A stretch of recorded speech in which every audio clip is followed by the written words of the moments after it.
I'd like to welcome you all today to our webinar on immigration law for international students. And I'm happy to introduce both Elizabeth Long, who is a leading immigration lawyer. She has law degrees from the University of Toronto, a Bachelor of Arts degree in honors from Memorial University in Newfoundland, and also a Master of Law from Osgoode Hall at York University. And Zia Samar is also joining us today, and she has her Juris Doctor from the University of Ottawa and a Bachelor of Business Law from Carleton University. So thank you so much for coming today and providing this webinar for our students. Well, thank you so much, Natalie. It's always a pleasure to be here with you guys. All right, so today we are going to be talking about your immigration options. Before we get into permanent residence, we will start by talking about temporary residence. And that is your status that you have when you are an international student, later when you become a worker, and if you're a visitor as well. And so there are a few things that is very important for you to understand before you get to permanent residence that you need to do in order to qualify for permanent residence, and also to stay in status, and also to be able to get your work permits as well. Yeah, so the first thing, like Elizabeth said, it's to make sure that you keep your status while you're here in Canada. So anytime you're here, before you become a permanent resident, you do need to make sure that you keep your temporary residence. Now, what that means is that if your status is expiring, if your study permit is reaching that end date, you do want to make sure that you apply to extend your status here in Canada. Now, when you submit an extension application, as long as you submit it prior to the expiry date that's listed on your permit, you'll hold what's called implied or maintained status while you're waiting for a decision on that extension application. What that means is that during that interim period, while you're waiting for a decision on your extension, you'll be able to continue studying in Canada or working if you're already on a work permit until that decision comes. So really important, make sure you submit your extension application prior to the expiry date that's listed on your permits. You only get implied status if you apply properly. So if you submit your full extension application before that deadline. Now, what happens if you realize, oh no, I missed that deadline? You know, you pull out your study permit and you realize that the expiry date was actually 2 days earlier and it's already gone. Well, you have a period that's called your restoration period. This is 90 days from the day that you lose status. You can apply to restore, to get your status back. So from the date that you lost status, you have a period of 90 days to submit a restoration application. And again, this is to get your status back. Now, the biggest difference is that when you're submitting a restoration application, you cannot continue working or studying while you're waiting for a decision on that restoration. Okay, so this is why really important, keep your status in Canada, know what your expiry date is, make sure that you're submitting your extension applications on time. Now, a question we get quite frequently is that IRCC's website says you have to submit your extension applications 30 days prior to the expiry date. That's incorrect. It's great if you can. However, the rule is that it has to be submitted before the expiry date on your permit. So even if you're submitting it the day before, you can still benefit from implied or maintained status. Now, the second thing that we wanted you guys to understand is the difference between high-skilled work and low-skilled work. So the government of Canada has created a system where they have essentially tried to classify all occupations under a classification code called the NOC code, NOC, or National Occupation Classification Codes. And every few years, they do change the system. In November of last year, IRCC adopted the 2021 NOC system, and which is substantially different from the one that was used before. The one that was used before was O, A, B, and C, and D. The new one is a tier system, where if your tier is 0, 1, 2, or 3, that's considered high skilled. And if you're tier 4 and 5, that's considered low skilled. Now, why is this important for you guys to know?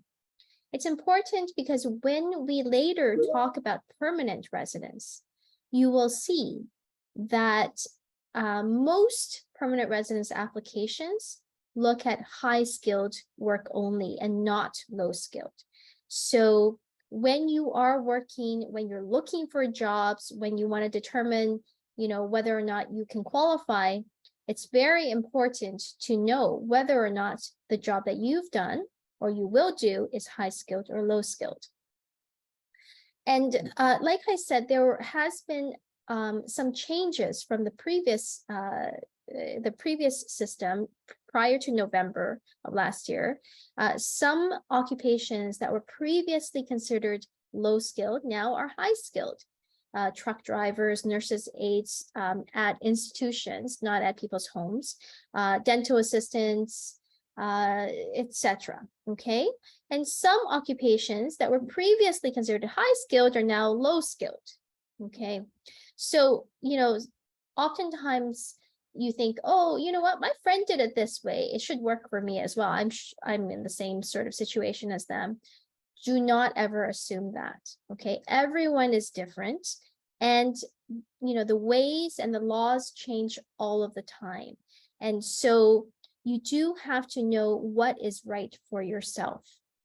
Okay, I'm just putting a website here where you can see how the previous occupations compare to the current occupation codes under the two different systems. Okay, so some of the conditions on your study permit are very obvious. Like we talked about, there's an expiry date. You want to make sure you apply for an extension before that. However, there are other conditions on your study permit that are not as obvious. They're implied. And one of those is that you must be actively pursuing your studies. So what that means is that while you're in Canada on your study permit, IRCC expects that you are always actively pursuing your studies. You are always making progress towards the completion of your program. If for whatever reason you stop studying, whether it be that you finished your program early or you decide you no longer want to do the program at all, your study permit actually becomes invalid 90 days from when you stop studying. So regardless of what that expiry date is on your study permit, even if it's 2 years from now, that study permit becomes invalid 90 days from when you stop studying. Okay, really important to keep that in mind, because some people will expedite their programs. You'll be able to finish your program early, you'll have a study permit, or you may change your program and your study permit may be valid for, or maybe have an expiry date that's still quite a while away. It doesn't mean that you have status in Canada until that expiry date. As soon as you stop studying, that study permit becomes invalid after 90 days.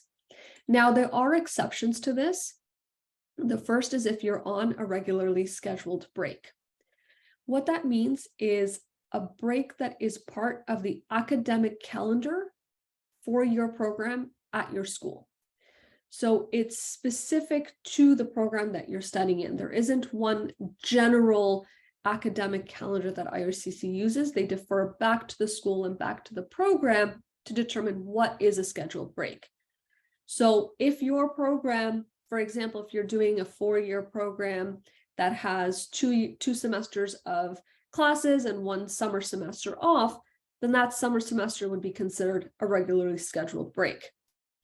If you're doing a program that's maybe 18 months without any breaks, then you would not have a scheduled break as part of your program. And so you would be expected to be continuously studying while here in Canada. The second exception is if you're on an authorized leave. So this is, you may need a break from school for a number of reasons. It could be medical, it could be family. But for an authorized leave, you actually have to get approval from the school so that you can take that time off. Very important to be getting that permission in writing, because you will need it later on when you're applying for your work permit or applying for an extension. But those are the two exceptions to the requirement that you must be actively pursuing your studies while you're here in Canada. The second thing that comes with the study permit, and I'm sure a lot of you are already aware of this, is the ability to work while you're here. Now, that ability to work using your study permit is limited to students that are full-time students. So really important, in order to be able to use your study permit to work, you do need to be a full-time student. The exception to that is if you're in your final semester of your program, and in that final semester, you do not require a full-time course load in order to complete your program, then you can be a part-time student and still be able to work using your study permit. Once you've completed your program, so once you have received written confirmation from the school that you are no longer a student, you do have to stop working immediately. So that ability to work is tied to your being a full-time student. As soon as you're no longer a full-time student, you can no longer work using your study permit. What we mean when we say any written confirmation from the school is basically anything in writing that indicates to you that you have met the requirements of your program and now you no longer are studying, you're no longer a student at the school. That can be your final grades being released. It can be a letter from the school, an email from the school, really anything that indicates to you that you have completed, that you've met the requirements of your program. Now, what are the limitations? How much can you work when you're on your study permit? The general rule is that as a full-time student, you're able to work up to 20 hours a week during semesters and full-time during any regularly scheduled break. So we're still using the same definition of scheduled break that we talked about a couple minutes ago. The rule is up to 20 hours a week during the semesters and full-time during any regularly scheduled break. Now, last year in October, IRCC announced a temporary policy. So any student who had applied for or received their current study permits on or before October 7th of last year is able to work more than 20 hours a week during their school semesters between November 15th of last year up until the end of this year, so up until December 31st of 2023. So what this is basically doing is removing that 20-hour restriction and actually making it that there is no restriction in terms of how many hours you can work. But this only applies to those students who are full-time students and their current study permits were either applied for or approved on or before October 7th of last year. Again, same rule applies in terms of once you've completed your studies, you can no longer work using your study permit. You do have to stop working.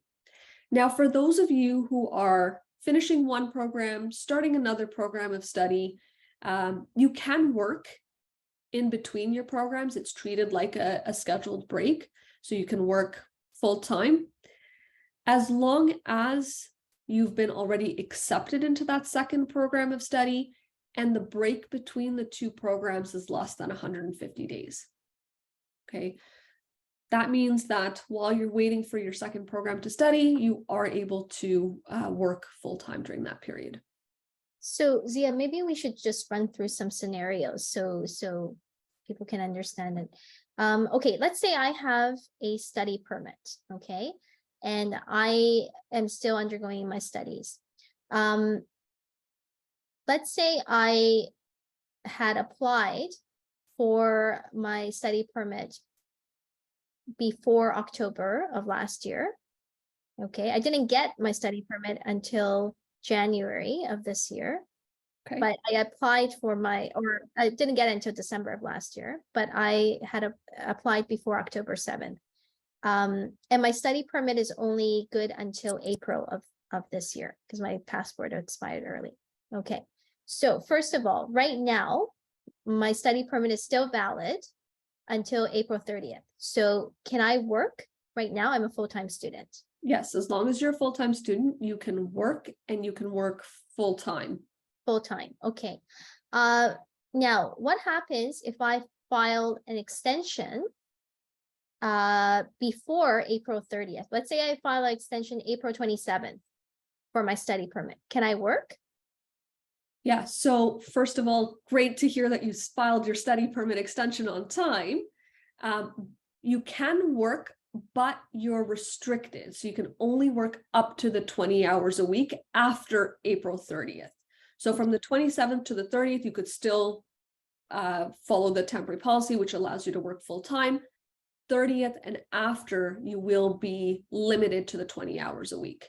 Okay, unless it's a scheduled break. Unless Unless I'm it's a scheduled on break, for summer sure. break, I can work full time. Okay. Let's say I continue and I'm going to graduate. Let's say I graduate by August 31st. Now, my study permit, my new study permit is going to be issued. It's not going to expire until November 30th. Okay. So I am doing my exams and I'm still studying. I'm still doing my exams. Can I work at that time? While you're doing your exams, you're still a student, so you can still work. Okay, let's say that I finish my exams. I don't have my grades yet. Can I work? Yes, because you still haven't received your grades, so there's been no confirmation yet that you finished your program. Okay, let's say I do get something on my portal. I don't have my diploma or certificate yet, but I've got my announcement on the portal saying I completed everything. Can I work at that point? No, so at that point, that's exactly when you need to stop working. And it is incumbent on you to actually go and check that portal, okay?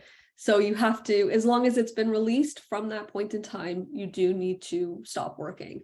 Okay, even if I have even if I have a co-op work permit.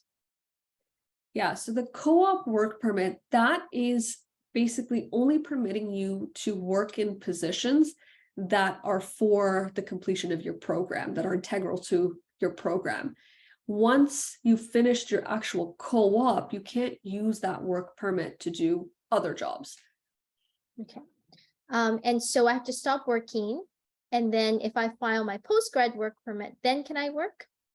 Yes, as soon as you file, and you're going to get into this in a moment, but yes, as soon as you file your postgrad work permit application, you can start working again. Or let's say I'm going to start another program in January. And I've already been accepted to that new program. Can I work in between when I stop in August, the fall semester?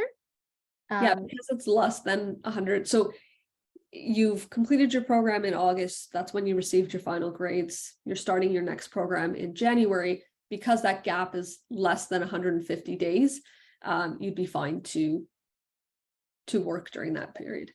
Okay. Assuming, of course, you still do have a valid study permit or have applied for your extension. Right. Okay. All right, guys. So let's talk about the postgrad work permit. Now, the postgrad work permit is something that is very, very valuable. Okay. It is one of the very few kinds of work permits in Canada that is an open work permit. That means you can work for anyone you like. When you go out and try to find a job and an employer asks you, oh, can you work? You can say, yes, I can work. For the most part, work permits in Canada are not open work permits. If your postgrad work permit has expired, normally you cannot get another postgrad work permit. You only are supposed to get one postgrad work permit in your lifetime. Now, some of you may say, well, my friends are getting these extensions.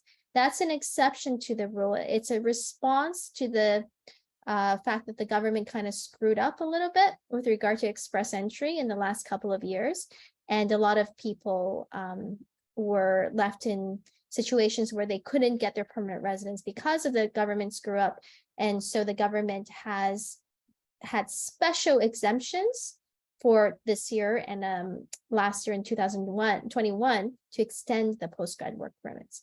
But for you guys, you cannot assume that you are going to you're going to be able to extend your work permits. You should assume that you will not, and the regular rules will apply. Okay, so before you actually go and apply for a postgrad work permit, you should have your permanent residence plan ready, because a postgrad work permit, it depends on the length of your program as to how long your postgrad work permit is good for. So if your work permit, your program is under 2 years, let's say it's a 1-year program, you're only going to get a 1-year postgrad work permit. If it's a 2-year program, you get a 3-year work permit. If you do a 1 year and then you don't apply for a postgrad right away, you do another 1-year program, then you can get a 3-year work permit as well. Okay, that's very important because a lot of times the 1-year work permit may not be enough time for you to get your work experience and qualify for permanent residence. Another thing to consider is for your postgrad work permit, the distance education is supposed to be under 50% of the program. Now, during COVID, there were a lot of exceptions, and there are still some exceptions for people who, as we're coming out of COVID, if your program started before, but we are transitioning to the regular program, which is less than 50% of your program should be distance education in order to qualify for the postgrad work permit. You should also maintain full-time status at every semester of your program, except there's one exception, which is the last semester. Okay, if you don't, you could very well not qualify for the postgrad work permit. You should assume that you don't qualify for the postgrad work permit. Okay, sometimes people come to me and say, you know what, I'm really facing a lot of hardship this particular semester. Maybe I have a medical problem, maybe there's some money issues, etc. I just can't do a full-time studies this semester. I'm just going to go for part-time and see if I can get some sympathy later on. Okay, don't do that. You cannot, if you do that, you probably won't qualify for the postgrad work permit. What I would suggest that you do is that you ask the college to give you authorized leave. Okay, if the college agrees to give you authorized leave, then you can take the entire semester off and you're still okay. You can't work because you're not a full-time student when you're on authorized leave, but you will still qualify for the postgrad work permit at the end. Okay, so let's say you're going to apply for the work permit, the postgrad work permit. What is the deadline for you to apply? I'm going to tell you a deadline that is different from the IRCC website. When you go on the IRCC website, they say you have 180 days to apply for your postgrad work permit. But for most of you, if you apply for a postgrad work for, let's say, 170 days after you finish, it'll be rejected because you would have lost your status by then, because maybe you wouldn't have known to restore your status. Okay, what is one of the first things that Zia told you about studying? You lose your student status 90 days after you finish your studies. Even if your study permit is still valid, you lose your status 90 days. And in order to qualify for a postgrad work permit, you have to hold a valid study permit. Okay, so the rule for you guys to remember is that you apply for your postgrad work permit while your study permit is still valid, and within 90 days of when you first receive notice that you've completed your program, not when you get your degree, not when you convocate. You first get the notice that you completed your program 90 days from that day, or when your study permit expires, whichever comes first. If you follow that rule, then you should be able to start working full-time as soon as you apply, even if you don't have the work permit in hand. Right now, sometimes the work permits right now normally take around 5 to 6 months to be issued. You can start working right away while waiting for that work permit if you apply at the right time. If you don't apply at the right time, then you would be working illegally. Okay. All right, let's move on to permanent residence. So permanent residence, there are quite a few programs. I'm going to start with the first most well-known program. It's called Express Entry. How Express Entry works is, first, you have to create an online profile. You get to create an online profile if you qualify under one of 3 categories: Federal Skilled Worker class, Canadian Experience class, or Federal Skilled Trades class. Once you qualify, you can enter into the Express Entry pool. Now, very importantly, when you enter into the Express Entry pool, you have not applied for permanent residence, okay? You can't apply at that point. You're just a candidate for the Express Entry pool. And your profile stays in the Express Entry pool for 1 year. If you don't get invited to apply, your profile will expire after 1 year, okay? So when you enter the Express Entry pool, you're going to get a series of points based on your background, and if you have provincial nomination for a program that's related to Express Entry. And every couple of weeks or so, the federal government has a draw where they issue invitations to apply to people in the pool. For the most part, it's based on your score.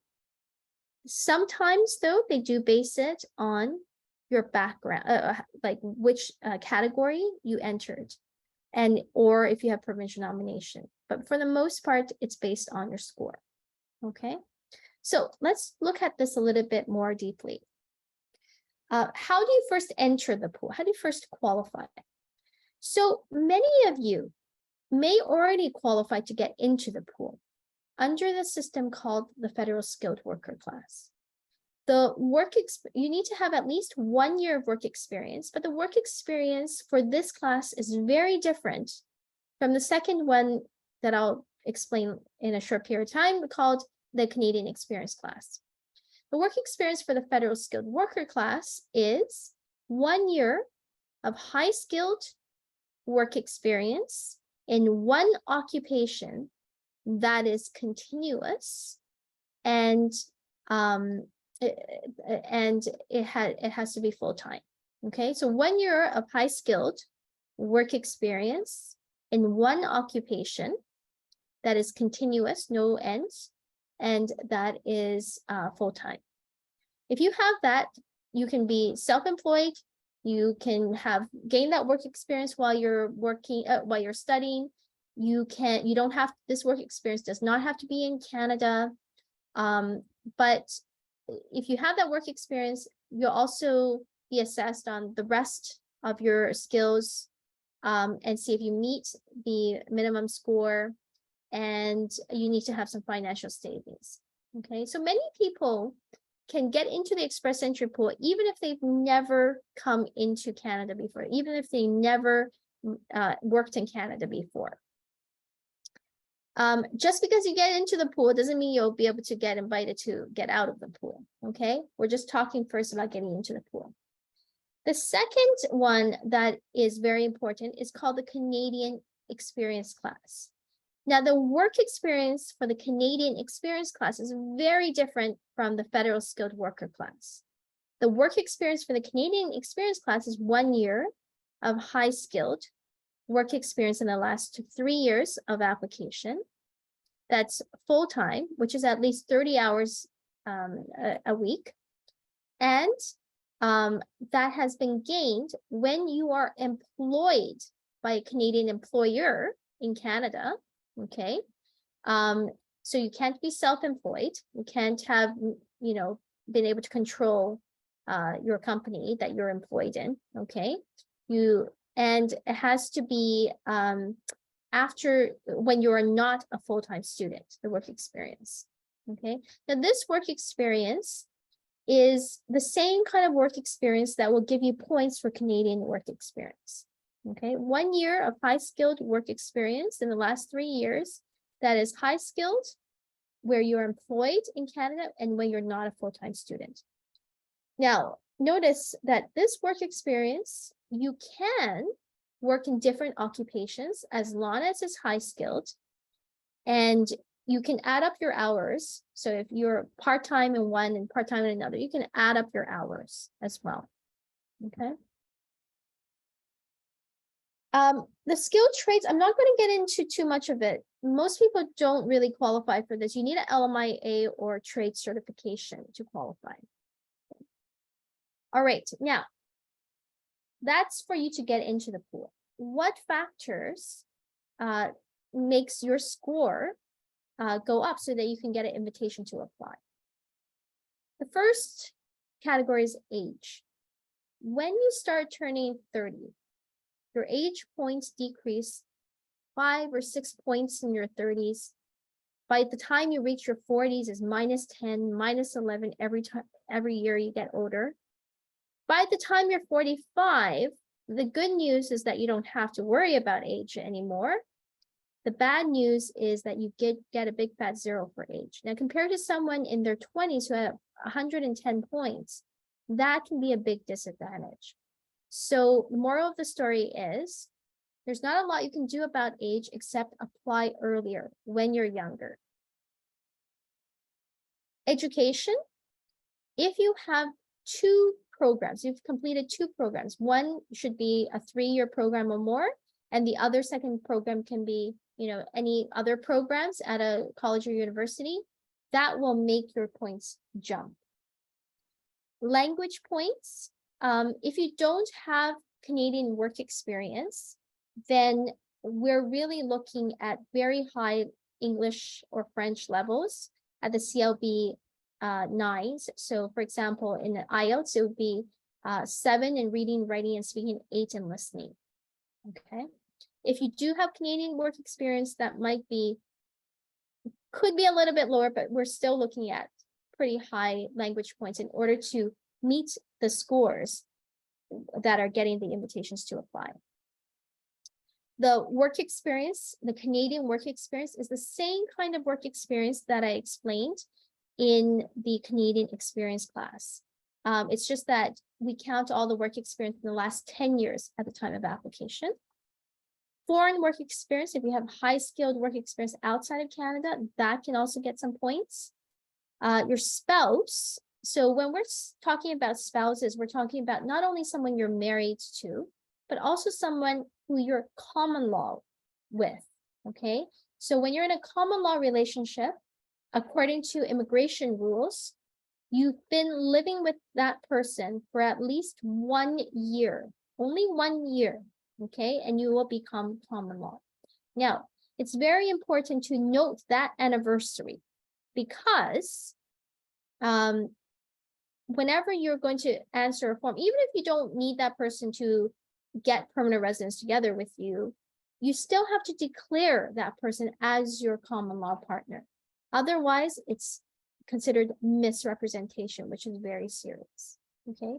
But let's say you want to include your spouse with you in your application, then we look at their education, language, and Canadian work experience points, and that might add something to your profile or take away something from your profile, depending on your spouse's skills. Provincial nominee programs, we're going to talk a little bit more about this. Provincial nominee programs are programs where the province has made an agreement with the federal government, who's in charge of immigration, to allow the province to also select people that they want to get permanent residence. So Ontario's provincial nominee program is called the OIMP.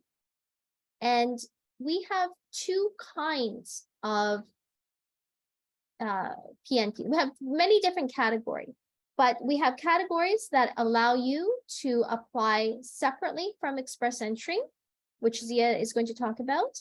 And then we have some programs which, if you get invited to apply, you get that nomination certificate, you get 600 points added to your Express Entry score. Okay. If you've studied at Niagara for 1 or 2 years, you get 15 points. If now arranged employment, just because you have a job offer and you have a work permit does not give you arranged employment points. Arranged employment points only come for those who have a LMIA or an employer-specific work permit. Okay, so a post-grad work permit will not give you arranged employment. Siblings for Canadians or permanent residents in Canada, if you have those, that's 15 points. Fluency in French can be a very big factor. It just depends on whether or not you can pass the French test levels. And then trade certification, that's more to do with the construction trades. Okay. So now looking at this list, some of you may be very confident that you're going to get invited to apply. Other people may not be so confident. So we're going to look at some alternatives to this system. Before we move on to non-express entry streams, I just wanted to quickly go through the Ontario system for giving you that 600 points for provincial nomination. Okay, so the Ontario system to get you 600 points is something where you can't go and apply directly with them. Okay, you guys know about that dating website called Bumble? You know, the site where it's the women who can contact the guys and the guys can't contact the women directly, right? The guys can only sit in the pool and then the women go in and see if they want to swipe right or swipe left, right? Well, this kind of program is like that. Okay, so you guys, if you want to apply, you would be one of the like the guys. You have to go into the express entry pool. You can't just go and contact them directly. OIMP is like the women, right? They're going to look at your profile and decide whether or not they want to swipe right or swipe left. Okay, so why would they swipe right on you? Who are they going to swipe right on? Okay, here are some of the categories. So first one is human capital stream. Now, everybody who they're going to swipe right on this must have a bachelor's degree. It doesn't have to be in Canada, it can be from anywhere. And they do look a lot at occupations. For example, they have said that they do want people who are in the tech occupations. That's called the tech draws. Your score still has to be at a certain level, but it can be a little bit lower than what express entry the federal government is currently inviting. For example, if the federal government is currently inviting people at 480s, Ontario might start inviting people above the 450s or 460s, you know, so that's something there. And they do look at other occupations, and they said they can also look at other things as well, but they don't announce it beforehand. Okay. French, again, French speakers, if you can get through your language tests and you have a bachelor's degree, you might be invited to apply. Although now, in the last year or so, they have been inviting people based on occupations as well.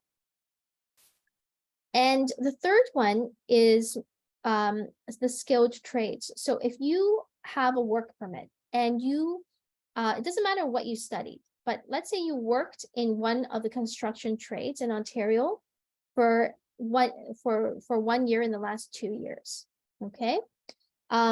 Then you can also be invited to apply by them. And normally they go much lower on the skilled trades points, maybe 300s or so. So this might be a way to also get that 600 points added to your express entry score, which will basically assure that you are going to get invited to apply. Okay, so some of you may still be sitting there thinking, oh my gosh, all these programs, all these point systems, what do I do? And you know, the express entry streams that Elizabeth has gone through, they're great, but they're not for everyone. So when we talk about the provincial programs, Ontario also has other streams that fall outside of express entry. So they are completely separate from the entire express entry system. For Ontario's non-express entry streams, the way that they work is that Ontario has its own expression of interest system. What that means is that the first step is for applicants who are eligible to create a profile and go into a pool of applicants that's specific to the particular stream that you're applying through. So very different from the express entry system that Elizabeth just talked about. This is looking specifically at Ontario's expression of interest system and Ontario's points-based system.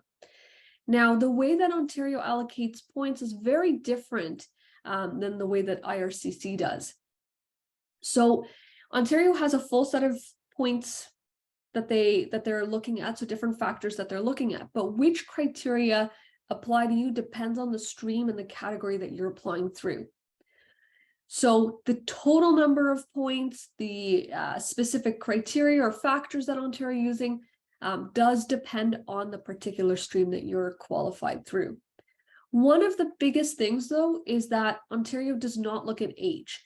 So regardless of your age, you're not getting or losing any points based on that, which is huge when we're comparing it to the federal system. The second thing is that work experience that you've done while you're studying, the same experience that Elizabeth talked about that doesn't qualify for Canadian work experience in the express entry pool, that work experience actually may count depending on which stream and which program you're applying through with Ontario. And the last thing is that Ontario, when they're doing their different streams and they're doing draws, the way that their system works, so like I said, you create a profile, you go into Ontario's pool. There you also have to wait to see what draws Ontario does. And depending on the different programs, Ontario has been doing general or occupation-specific draws. Okay, so when you're in the pool, they'll do a draw. These draws are not announced in advance, so it is important to be in the pool as soon as you do qualify.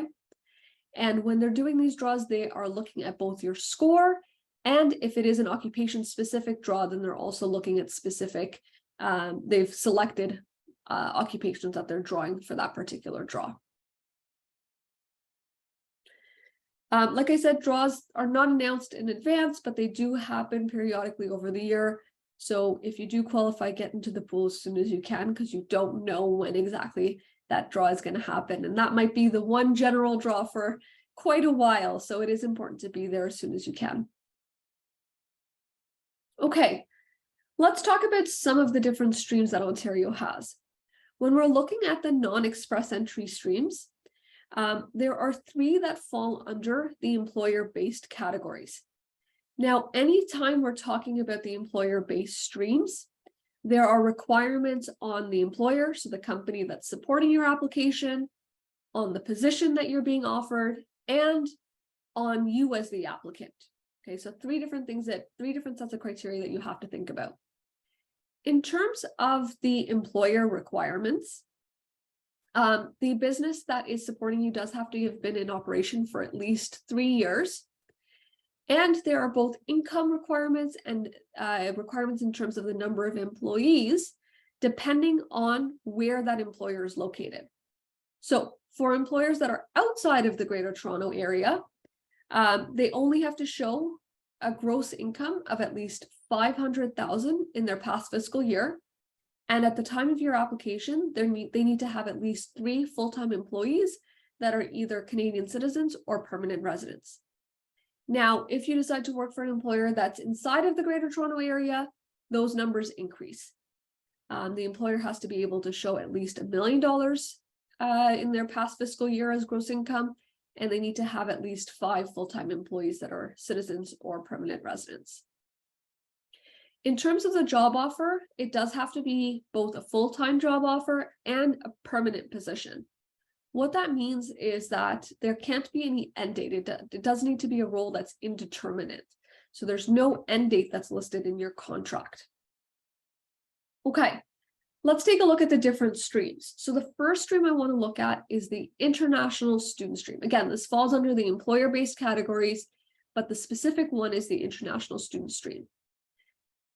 For this particular stream, you do need to have a high-skilled job offer, and the salary that's being offered to you needs to meet the entry-level wage for your specific job, so the specific occupation that you're being offered a position in, and in the location that you're being offered a position in. So Service Canada has published wage requirements for every occupation, every location.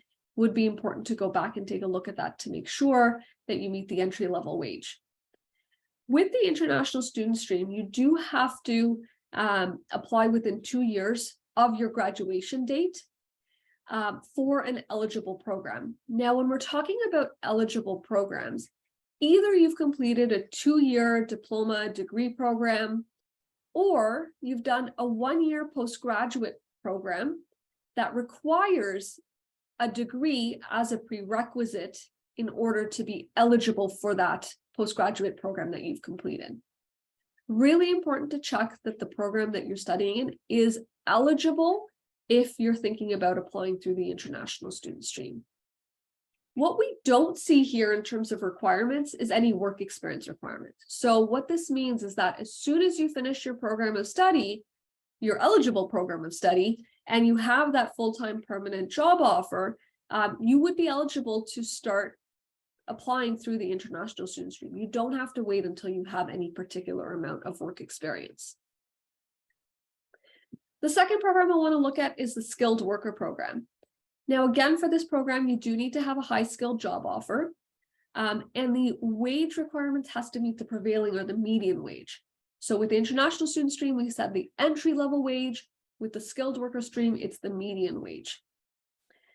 With the skilled worker stream, you also do need to have at least 2 years of work experience in the past 5 years, and that work experience has to be in the same occupation as your job offer. Now, it doesn't all have to be in Canada. Part of it can be, but it's not a requirement. So any work experience you have in the past 5 years, whether it's inside or outside of Canada, can be used to qualify you under the skilled worker stream. The last program is the in-demand occupations. Here, Ontario has a list of occupations that qualify for this particular stream. Now, this is the only program where we see low-skilled occupations being eligible. So what Ontario has done is created a list of occupations, and the list is different depending on if your employer is inside or outside of the GTA. But there's a list of occupations. As long as your position is the job offer that you have a position in is on that list, you can apply through the in-demand stream. For the wage requirements, again, it does have to be the median wage. Now, with the in-demand stream, you also have to have at least 9 months of authorized work experience in Ontario that's in the same occupation as your job offer. That work experience does not have to be with your same employer. It can be with any employer, as long as you have that total of 9 months and it's in the same occupation as your job offer.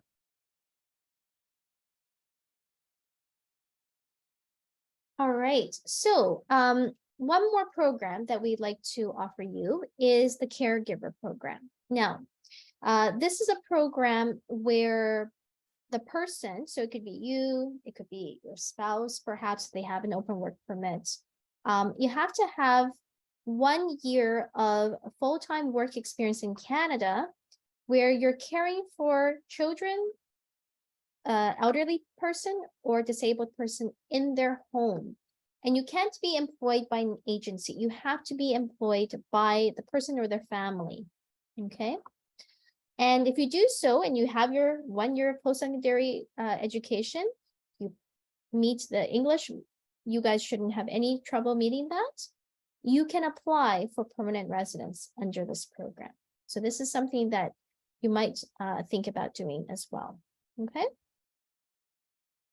All right. So we've talked a lot about different programs. What we want to do right now is give you some practical advice, because this is a lot to digest, I'm sure. So what should you guys do yourself next? Yeah, so very importantly, the first thing is to have an immigration plan, right? So know what your immigration goals are and know what your plan is to get to those immigration goals. With immigration, I mean, everything's always changing. It's really important to know, to start early, to think about how you're going to meet those goals and to have multiple plans, right? Because you never know what happens with immigration. Once you have your plan, then you have to execute. Okay, be prepared to spend a lot of time and energy doing what you need to do to get there, right? Even if your English, for example, is your only language and your first language, and you feel very confident about it, still do some practice exams, because you need to know what you're getting yourself into. These exams are not easy. They're very, very long exams. And if you don't know exactly how to do them, you may get a much lower score than you're supposed to. And as you can see, the language exams, your results on them can make or break your immigration case. Okay. Other things are, make sure you have enough time on your work permit in order to get what you need. Maybe a 1-year work permit is not enough, right? It starts from the plan, and then afterwards, you have to be willing to execute it. We started talking about this right from the beginning today. Really important to make sure that you stay in status. So while you're here in Canada, always be aware of what your permit says. Make sure you're maintaining that status so that you can have the ability to later apply for your permanent residence. And very importantly, do not misrepresent yourself on any of your applications. Misrepresentation carries a very heavy bar with it. If you're found for misrepresentation, you can be barred from applying for any further application to Canada for a period of 5 years. So really, really important to be sure about that. And, like Elizabeth talked about earlier, it can be as simple as not knowing what the definition of spouse is, right? And not including your common law, or not listing your common law spouse on your application. So really important. And if your application is rejected, make sure you contact a lawyer right away. There are very strict rules for going to federal court. It's 15 days if it's inside Canada, or 60 days if the decision is made outside of Canada. Most of the time now, the decisions are going to be made inside Canada. Okay, if you go beyond those days, then you will lose your opportunity to go to federal court to challenge a decision that may be unfair. Also, be very careful about contacting IRCC about your cases. If you call the call center, they might give you some pieces of advice, but doesn't mean that it's the right thing to do. For example, if you get a case rejected, you call them and they say, "Oh yeah, just write a letter," or I'll put a letter in for you.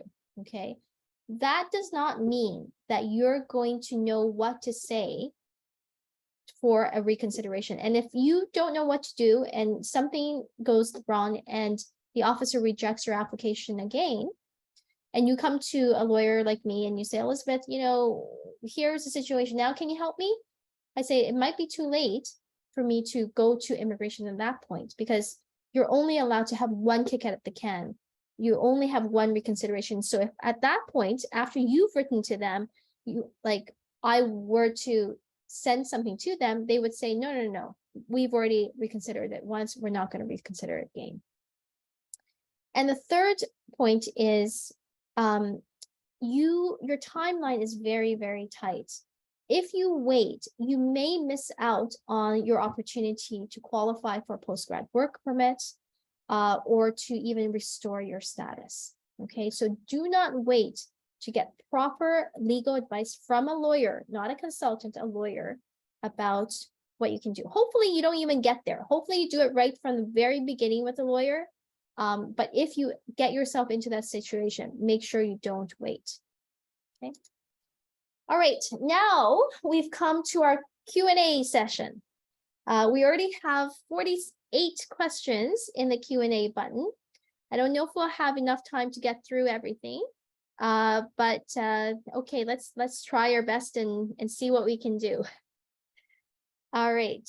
So Yep. I'll get us started. Elizabeth, we've gotten quite a few questions about spouses and children. So if you're here on a study permit, can your family accompany you? If you're on a postgrad work permit, can your family accompany you? And what statuses would they get? Okay, great. So if you have your study permit, your spouse can get their open work permit and your kids can accompany you for the length of time of your study permit. Now, your spouse's work permit is valid until it expires. Okay, so let's say your student status expires 90 days after you've completed your program. But your study permit has not expired. Let's say I finished my program in April, but my study permit expires in November. Well, my status ends in July, right? 90 days after I finish. But my spouse's work permit is good until November. So their status doesn't coincide with mine as a student. Okay, their work permit is good until November. They can continue to work until November. Now, before they will need to file an extension of their work permit. And when they do, they need to show that you have a job offer and you are working in Canada. It used to be that in order for the spouses to get an open work permit, you needed to have a high-skilled job. They changed that this year. And so now you only need to have a job. It doesn't have to be high-skilled, it could be low-skilled in order for them to get that open work permit. All right.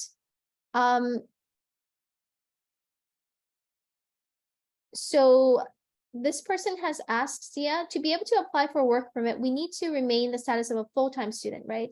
Meaning we can't take breaks between the term. Let's say the first program ends in September, next one starts in March or May, would that be okay?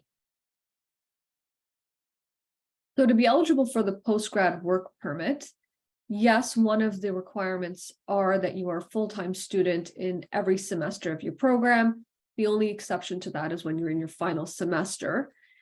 If you're doing multiple programs, so if you're finishing one program and starting another program, the break between that program should be 150 days or less. Well, you just have to finish the second program within 2 years of the completion of the first program. So I wonder if that would be, like, let's say you did 1 year, right? You could finish it, but the problem is the status, right? So if your study permit is, it's going to be valid for, let's say, 3 years, but the break is over 150 days, then you should file another study permit, I think, right? Because your students, you may need to file a visitor status. Yeah, if your break, if the period of time between your two programs is greater than 150 days, then you either need to change your status after the 150 days, or so that you have different status between that after that 150th day, or you would exit Canada and then come back. Mm-hmm. So there's two things you have to keep in mind. One is you need to make sure that you have your status to study. And the second thing is you need to make sure that you qualify for the postgrad work permit. To qualify for the postgrad work permit, the rule is you complete your second program within 2 years of the completion of your first program. Elizabeth, when we apply for the postgrad work permit, while the application is still in processing, if we need to travel, is that okay? Right. So here's the thing. Your work permit is separate from your visas. Some people don't need visas. Other people are from countries that need visas. So if you are from a country that needs a visa, in order to travel and come back into the country, you need to have a valid visa. Normally, your visas are issued for the same length of time as your study permit or your work permit. If your visa has not expired yet and you want to come back to the country, it's technically okay as long as your status has not gone out of status. So, for example, you have a study permit and it's valid for, let's say I graduated in April and I have a study permit that's good until July, okay? So my status for 90 days after I finish, I still have status as student status and still have a study permit, okay? So if I traveled in May and came back in June, and especially I would say, go and file your post-grad work permit so that if you're coming back to the country, you tell the officer if they want to know, oh, I've applied for my post-grad work permit, they'll likely let you in the country. But let's say you go outside of the country and you file your post-grad work permit within 90 days, but you don't come back into the country until November, okay? By the time you come back into the country, your status would have expired. The first status, your student status would have expired. That's an issue because if you leave the country, your implied status, that status that holds you until you get your work permit, breaks. So you want to make sure that if you're going to travel, you come back while you still have the original study permit, or if you have your new work permit, then you're fine and you can apply for a new visa based on your new work permit. But that implied status period is very dangerous. If you leave after your first student status is expired and before you get your new work permit, you break your implied status. And then that could be an issue when you come back as well. You won't be able to start working. Your post-grad work permit may also be at issue as well. Yeah, the issue is trying to get back in, right? Because when you're dealing with CBSA, they're looking at it and saying, well, what's your status? And that's where it can be problematic for sure. Mm-hmm. Okay, so Zia, someone has said that their son's passport expires earlier, right? So before their work permit expires. So in those kind of situations, what can they do? Yeah, so definitely. So IRCC can't issue any permit beyond the validity of an individual's passport. So it's the case for a postgrad work permit, a study permit. Even if you're entitled to a 3-year postgrad work permit, if your passport is expiring in a year, then that will be the limitation in terms of your postgrad work permit. Now, when you get a new passport, you would then be able to apply for an extension of your postgrad work permit to recapture that remaining 2 years that you would have gotten to make it the full 3 years. For your children, same situation. If your postgrad work permit's valid for 3 years, they're applying for a study permit. They're only going to get it for up until the duration of their passport. And then once they get a new passport, they can submit an extension application to get the rest of the remaining time on your postgrad work permit. Okay, Elizabeth, the next question. When should we stop working after our classes end? I have heard some say that it's after receiving final grades, while others says that it's a confirmation letter. So which one is it? And then additionally, after we receive the documents we need, can we work right away once we've filed the postgrad work permit application? Mm-hmm. So it's whichever comes first. If you get your grades first, usually you'll get your grades first and they'll confirm that you've completed it. Then you have to stop working at that point. Okay. Later on, when you have your confirmation letter, then you can submit your postgrad work permit. As long as you filed it within that time period that I told you, when your study permit is still valid within 90 days of completing your program, then yes, you can start working full-time while waiting for your work permit.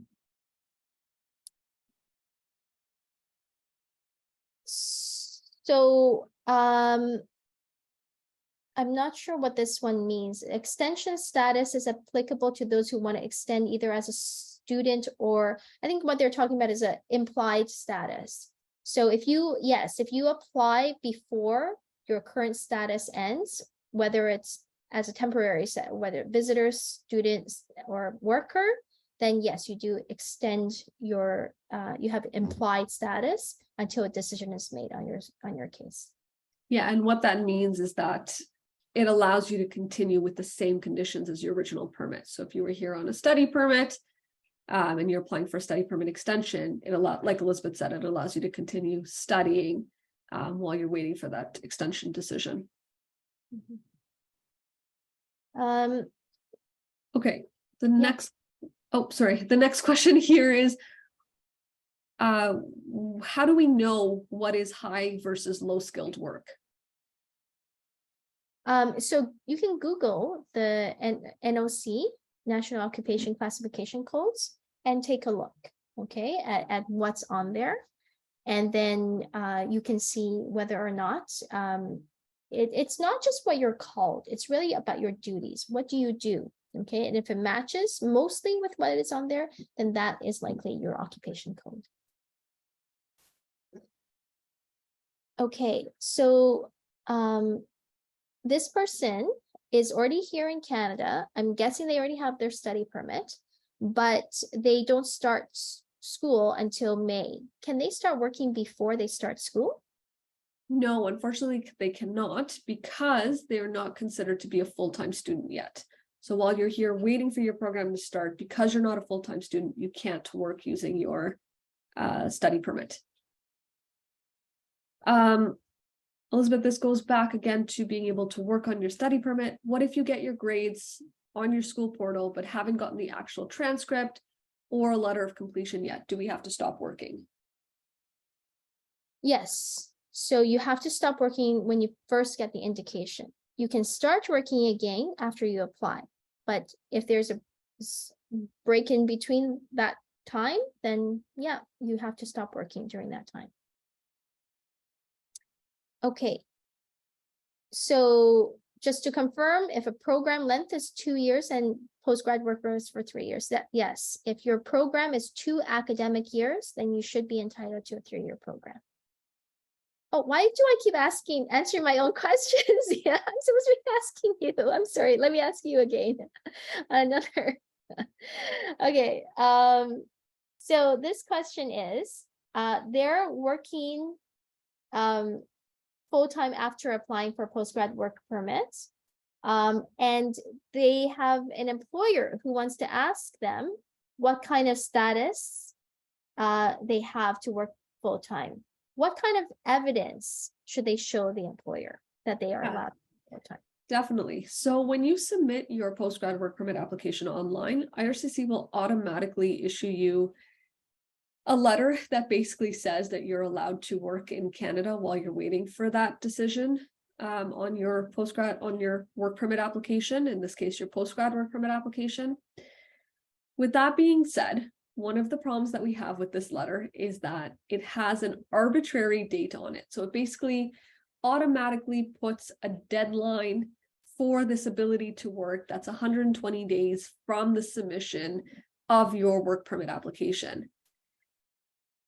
That is incorrect. The law is that you can continue working while you're waiting for a decision. Basically, you can continue working until you have a decision on that extension application. And so even if it's beyond the 120 days, even if it's beyond the date that's listed on that letter, you can continue working. So the letter is great in the sense that it's at least a starting point. It shows employers that you can start working. The issue we have is when you get to the point where that date has already passed. And for many people right now, it does pass because the processing time is well beyond that. In that case, then you're really just looking to show that you're on implied status. So you're proving that your application is still in processing, and the law is that you can be working in Canada while you're waiting for that decision. Okay, when can we consider our experience for Canadian experience class? So someone who's here studying right now, does their work experience count for a Canadian experience? And then once they finish their program, when does that work experience start counting?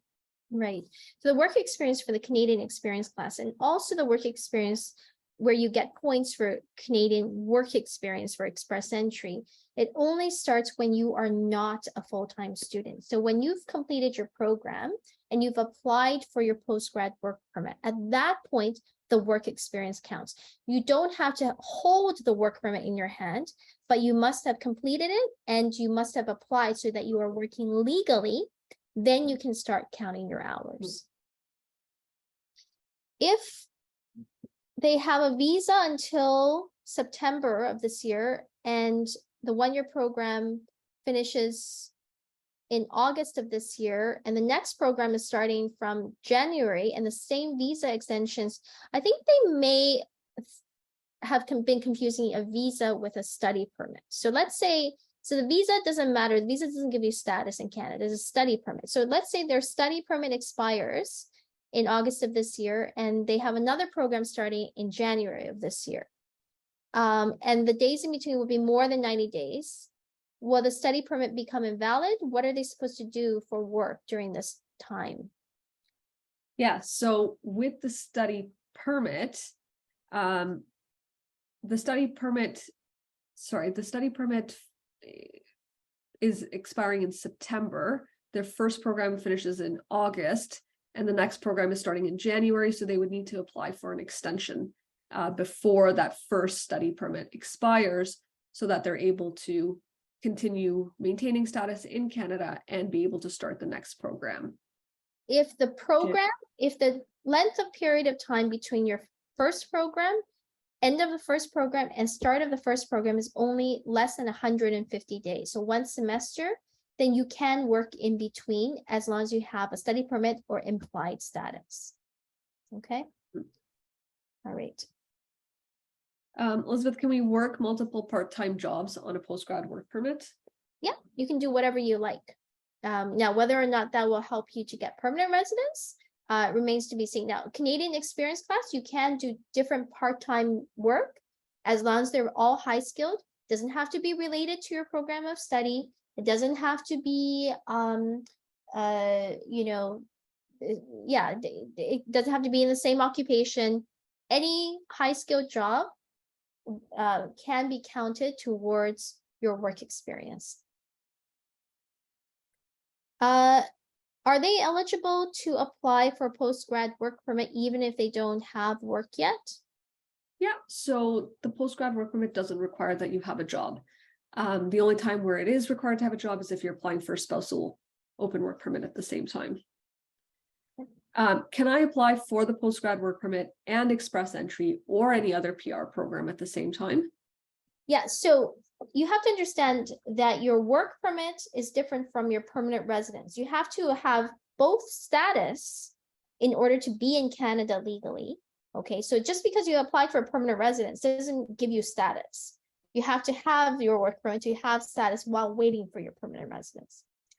And you can apply for different permanent residence programs, such as the one that we've suggested. You can do express entry, you can do OIMP, you can do all sorts of things at the same time. Now, you only get one permanent residence, but certainly, you can apply for different ones. Now, what happens, Elizabeth, if you want to apply to different provinces? Can you do that at the same time? Great question.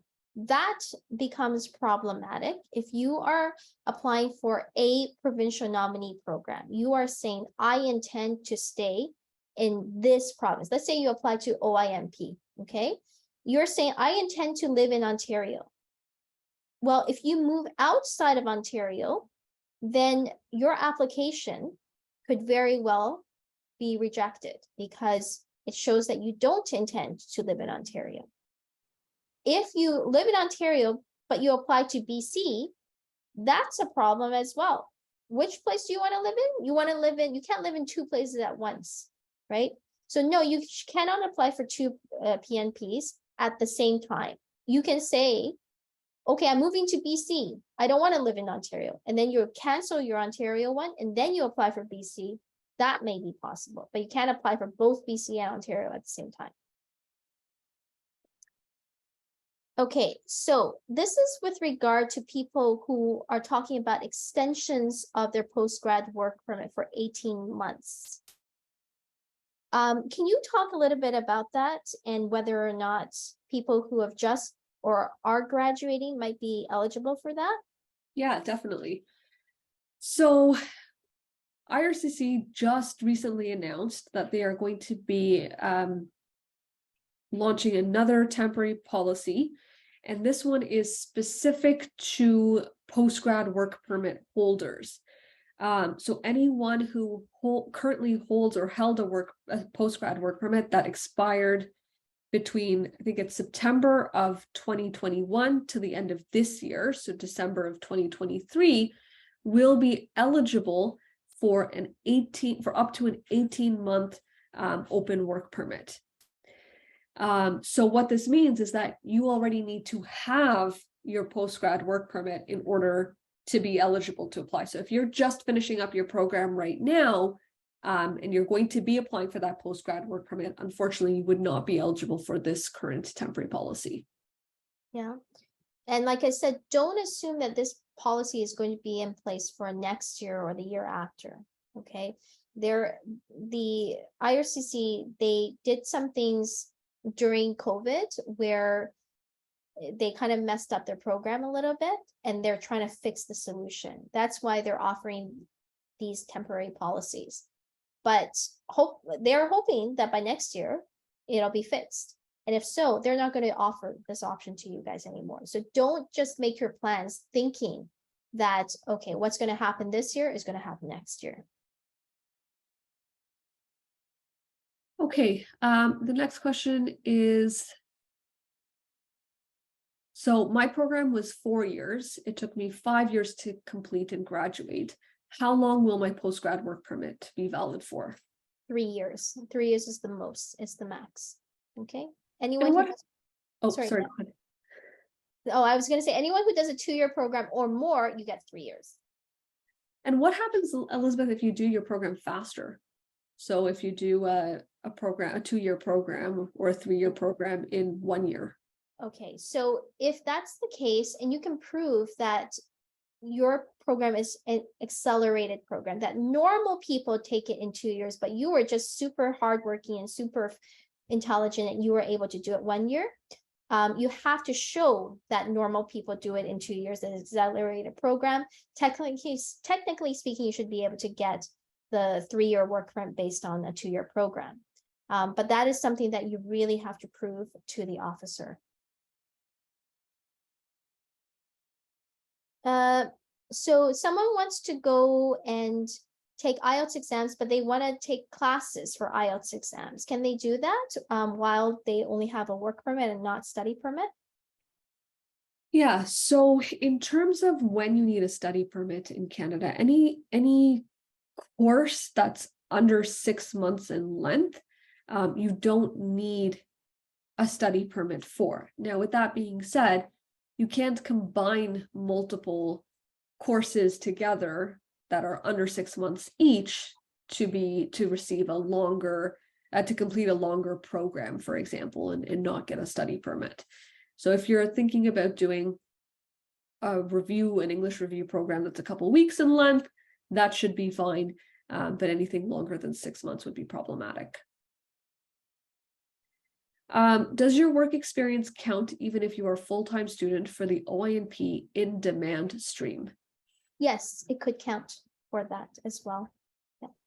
So with the in-demand stream, there's a difference between points and the initial, like the eligibility criteria. Mm-hmm. Right? Yeah. With the point system, yes, you can get points for it. But for the work experience itself, I believe that even eligibility, it doesn't necessarily specify. I believe you may be able to do that as well for that. I don't believe it specifies. I can double check on that, but I believe even for eligibility, you can use it for that. okay. Okay, so we'd already answered this one about eligibility for 18 months. This person asks, if they have an LMIA and a job offer from one company, are they also allowed to work for another company part-time? Depends on your work permit. If your work permit is a closed work permit and then it's only for the employer that got the LMIA for you, then no, because your authorization is only to work for that one company. If you're on an open work permit, then yes, you can work for multiple companies. Okay, Elizabeth, I think we're running close to the end of our time here. So I'm going to pick some of the questions that are coming up quite a bit.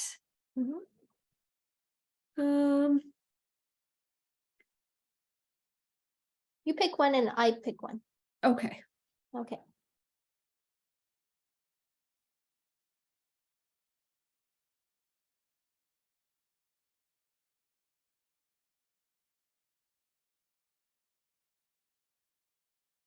Okay, I have one for you. Okay, go ahead. This person asks, how do we know if an immigration lawyer is trustworthy? Yeah, definitely. I mean, I think you can certainly look online. There are many reviews that are posted online for lawyers. You can always check with the Law Society to see if there's any complaints against them, because the Law Society does actually have a mechanism in place for reviewing complaints. And you can, I don't know, anything else you want to add to that? I would say this, okay. You have to, when you talk with them, first of all, you have to see whether they're knowledgeable and go to lawyers, not consultants. Lawyers have legal training from law schools, and there's a lack of training for consultants. But if you go to a lawyer, you can check on the Law Society website as to whether or not they're a lawyer. But you also want a lawyer who knows what they're talking about. So, you know, if you ask them questions about what we've talked to you today, and they don't really know what to answer, then they don't even know this basic information, that's an issue. You also have to make sure that you can trust them to, you know, be there for you. So if the lawyer is not meeting with you, it's a paralegal or someone else, a student who's meeting with you, and you don't actually speak with the lawyer themselves, that's also an issue. So I would say make sure that you have that trust with them and that they know what they're talking about as well. And make sure if they tell you to misrepresent, run far, far away. As well. That's a big indication for sure. Yeah, for sure. By the way, we will be sending you guys the slides for our presentation today, and we will be posting the video later. I'm going to edit it and post it on YouTube. And if you do want to schedule a consultation with us, just email us and tell us that you've been to this webinar, and we will give you a student discount to do that. Okay. All right. One final question for you. One final question for you, Elizabeth. Yeah. Getting a lot about, you know, all of this information, all these different programs that you've gone through today. How do we know what's best for us, or what the route is that would really be fastest for us to get our permanent residence? Yeah, so everything we've talked about today is a general sort of understanding so that you guys have an idea of what the system is like. But to have a proper plan for yourself, you have to go and sit down with a lawyer and discuss your goals, what you're able to do, what your circumstances, and then figure out a plan for yourself. Don't just settle to kind of, you know, see what your friends did or do internet research and then just try to figure it out. The law is so complicated. And even as you've seen, the IRCC website itself is full of inaccuracies. Make sure that you sit down with a trusted lawyer, go over your case, and figure out the plan. Okay? All right. So that's it for us today. Yes, thank you so much. That was an amazing presentation, so much information. And thank you so much for taking the time to answer all of those student questions. We really appreciate it, as we do every time you're able to give this webinar for our students. So thank you both so much for joining us this afternoon. And thank you to all the students who took the time to come and learn more about what they need to do when it comes to all of the pieces and all of the programs that you guys mentioned. So again, thank you all so much for this afternoon. It's been a pleasure. Take care, everyone. Thanks for having us. Take care. Bye.